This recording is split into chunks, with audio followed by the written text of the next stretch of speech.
Tema 5, método de la norma colombiana número 4116. Este método, que es de origen colombiano, no hace una evaluación de riesgo clásica, sino lo que hace es clasificar las tareas como críticas, muy críticas o no críticas. Puede usarse como metodología, como idea para evaluación de riesgo, pero está destinado básicamente a determinar si una tarea entra dentro del parámetro, del parámetro de crítico y posiblemente se pueda aplicar en un análisis de tareas de seguras. La fórmula que usa es la sumatoria de 3 factores. El primer factor es la gravedad, los costos asociados a las pérdidas. El segundo factor es la repetitividad o número de veces que se ejecuta la tarea, es decir, la exposición, como llaman algunos otros métodos. Y el tercer factor, el tercer sumando, es la probabilidad de que se produzca la pérdida. Así que acá tenemos el método, es un método sencillo, sale de lo tradicional porque en vez de multiplicar factores o variables las está sumando.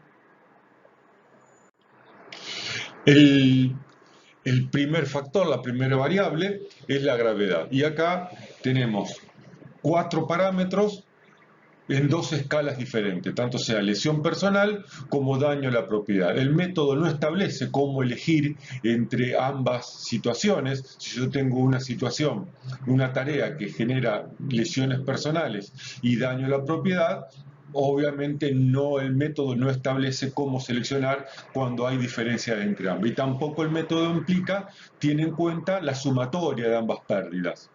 También hay que tener en cuenta que este método, el signo peso es en plata colombiana.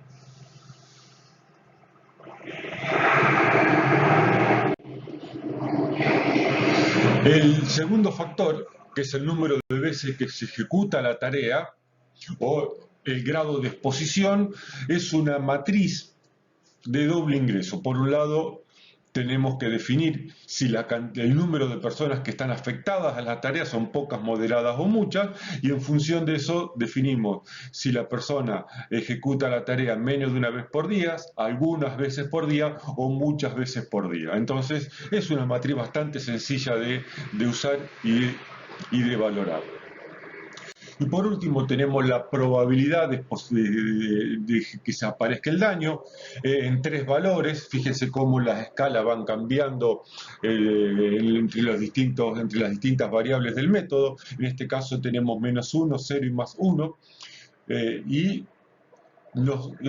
acá empezamos con los métodos donde los parámetros de probabilidad son medios tediosos de poder ubicarse. El -1 menor que la probabilidad promedio de pérdida. Por lo tanto, implica tener una leve idea de cuál es la probabilidad promedio de pérdida, cosa que para un trabajador de campo es bastante difícil poder estimar este valor. El 0, probabilidad promedio de pérdida, y no hay mayor descripción. A esta tabla le estaría faltando un poco más de descripción, como para que la persona que le esté usando pueda ubicarse, aunque los parámetros son 3. Y +1, mayor probabilidad promedio de pérdida. Mayor que la probabilidad promedio de pérdida, perdón por la dicción. Sumando los 3 factores, entramos a la última tabla, donde si el valor de la criticidad de la tarea suma entre 10 y 8, la tarea es clasificada como muy crítica, entre 7 y 4 crítica y entre 0 y 3 no crítica. Este método carece de acciones a seguir. Uno debería agregar en la práctica cotidiana qué se hace con una tarea muy crítica, qué se hace con una tarea crítica y qué se hace con una tarea clasificada como no crítica.